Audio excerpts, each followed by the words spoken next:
उस सभा में उपस्थित होने के लिए गरुड़ पर आरूढ़ होकर के विष्णु भगवान पधारे। विष्णु भगवान मंदिर से बाहर गरुड़ से नीचे उतर करके मंदिर में अंदर प्रवेश कर जाते हैं। गरुड़ जी महाराज मंदिर के बाहर दरवाजे के सामने खड़े हुए हैं।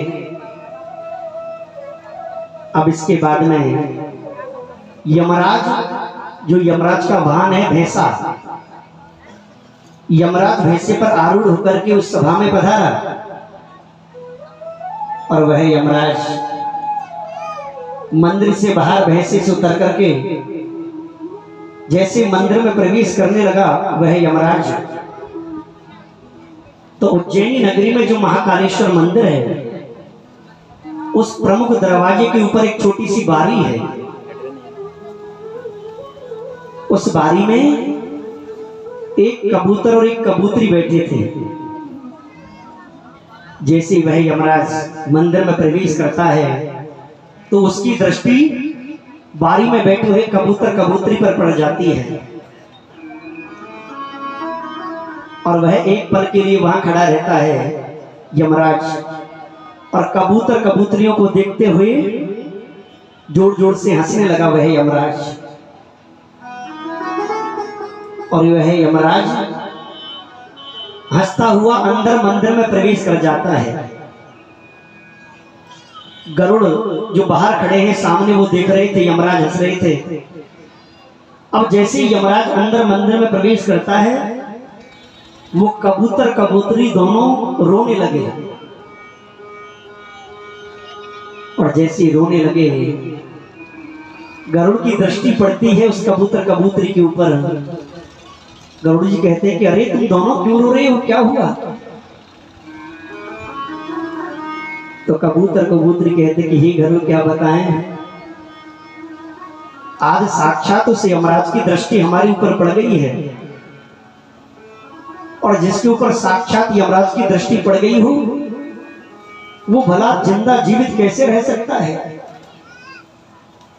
तो हे गरुड़, अब हमें मृत्यु का भय सता रहा है कि अब हम जिंदे नहीं रह सकते, जीवित नहीं रह सकते। गरुड़ कहते हैं कबूतर और कबूतरी से कि चिंता ना करो, अरे यमराज तो क्या, यमराज की सोच भी वहां नहीं पहुंच सकती, इतनी दूर मैं तुम्हें यहां से छोड़ करके जाऊंगा। तो वो गरुड़ कबूतर कबूतरी को अपने पीठ पर बैठाता है और उज्जैनी नगरी से उड़ान भरता है, और उज्जैनी नगरी से जो लाखों योजन दूर हैं गंधमादन पर्वत की कंदराएं, उन गंधमादन पर्वत की कंदराओं को छोड़ करके गरुड़ पुनः उज्जैनी नगरी में मंदिर के आगे सामने खड़ा हो जाता है। लाखों योजन दूर गंधमादन पर्वत की कंदराओं में छोड़ दिया कबूतर कबूतरी को, और मंदिर के सामने आकर के खड़े हो गए गरुड़। सभा का विसर्जन हुआ, और जैसी सभा का विसर्जन हुआ तो सभा में सबसे पहले यमराज निकल करके बाहर आए। जैसे यमराज बाहर आए, दरवाजे पर जैसे ही आए तो दरवाजे पर खड़े होकर के यमराज पुनः दृष्टि डालते हैं उस बारी में। फिर यमराज जोर जोर से हंसने लगे। गरुड़ सामने खड़े हैं। गरुड़ कहते हैं यमराज से कि अरे यमराज, जब तुम अंदर गए तब भी हंसे थे और बाहर आए तब भी हंसते हो, तो तुम्हारी हंसी का कारण क्या है यमराज? यमराज कहते क्या बताऊं गरुड़, जब हम अंदर गए तो इसलिए हंसे, इस बारी में एक कबूतर एक कबूतरी बैठी थे,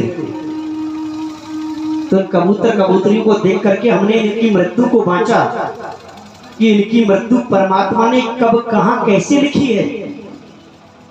तो हमने जब इनकी मृत्यु को बांचा तो हमने पाया कि इनकी मृत्यु कुछ ही समय बाद यहां से जो लाखों योजन दूर है गंधमादन पर्वत की कंदराएं, वहां पर इनकी मृत्यु लिखी हुई है। तो हमको हंसी इसलिए आई गरुड़ कि आज परमात्मा का लिखा हुआ विधान असत्य हो जाएगा, झूठा हो जाएगा। कहां ये उज्जैनी नगरी और कहां ये गंधमादन पर्वती कंदराएं, ये दोनों यहां से उड़ान भी भरे तो वर्षों बीत जाएंगे इनको वहां तक पहुंचने में। तो हमें हंसी इसलिए आई कि आज परमात्मा का, प्रभु का लिखा हुआ विधान ये असत्य, झूठा, मिथ्या हो जाएगा। इसलिए हम जाते हुए हंसे और जब बाहर आए हमने बारी पर दृष्टि डाली, देखा कबूतर कबूतरी गायब है। हमने ध्यान लगा करके देखा कि अगर वो दोनों कहां पहुंच गए, तो हमने ध्यान में पाया कि जहां इनको मरना था वहां ये पहुंच गए। तो हमको हंसी इस बात की आई कि हे परमात्मा, हे प्रभु, तुम्हारा लिखा हुआ विधान कभी भी असत्य, मिथ्या, झूठ नहीं हो सकता। भगवान ने तुम्हें प्रेरित किया गरुड़, और तुमने जहां इनको मरना था वहां तुमने इनको पहुंचा दिया। तो जैसी भव्यता तैसी मिले सहाय, और आपन आवे ताय पही, ताय कहां ले जाए। परमात्मा ने जो लिख दिया है वो तो होना है मेरे प्रभु। लेकिन हे सत्संग प्रेमियों, मेरे गोविंद के चरणार बिंदों से हम जीवन में अनुराग रखेंगे, भगवान की भक्ति का आलंबन करेंगे, भगवान का भजन करेंगे, प्रभु का स्मरण करेंगे, तो हमारे जीवन में कब दुख आया और कब सुख आ गया, ये भगवान के सानिध्यता से हमें ये महसूस नहीं होगा मेरे प्रभु।